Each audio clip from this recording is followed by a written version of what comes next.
Alright mga ka-good news, may nagtanong dito, tara basahin natin. Sana po masagot, bakit po ang Diyos sa Old Testament parang cruel? Pero pagdating sa New Testament, He is a loving God. That is a good question. Tara, pag-usapan natin yan. Una, iisang Diyos ang Old at New Testament. Ka-good news, hindi nagbago ang Diyos. Pareho siya noon at ngayon. Sabi sa Malakay chapter 3 verse 6, sapagkat ako ang Panginoon, hindi ako nagbabago. Ang problema ay hindi ang Diyos, kundi ang pangunawa natin sa kanyang kabanalan at kanyang pag-ibig. Pangalawa, ang nakikita nating judgment sa Old Testament ay kabanalan at hustisya.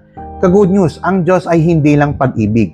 Siya rin ay banal at makatarungan. Sabi sa Habakuk chapter 1 verse 13, ang iyong mga mata ay napakalinis upang tumingin sa kasamaan.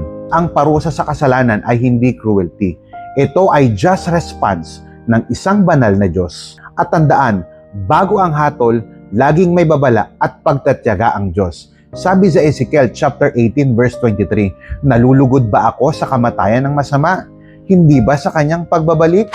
Pangatlo, sa New Testament, ang parehong hatol ay ibinuhos, pero kay Jesus. Ka-good news, hindi nawala ang judgment, inilipat ito kay Jesus. Sabi sa Isaiah chapter 53 verse 5, siya ay nasugatan dahil sa ating mga pagsalansang. Sa Romans chapter 3 verse 26 ang sabi, ipinakita ng Diyos ang kanyang katuwiran. Ka-good news, ang krus ay hindi patunay na ang Diyos ay naging mas mabait.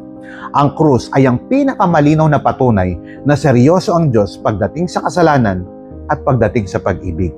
So bakit parang cruel sa Old Testament at loving sa New Testament? Dahil sa Old Testament nakikita natin ang bigat ng kasalanan at sa New Testament nakikita natin ang lalim ng kanyang pag-ibig at ng kanyang biyaya. Parehong kabanalan, parehong pag-ibig, parehong Diyos. Kaya wag nating piliin ang Diyos na gusto lang natin. Kilalanin natin ang Diyos na totoo. Siya'y banal, makatarungan, at mapagmahal. Sa Hebrews chapter 13 verse 8 ang sabi, si Kristo Jesus ay siya ring kahapon, ngayon, at magpakailanman. What are your thoughts? I-type mo sa comment section. Pag-usapan natin.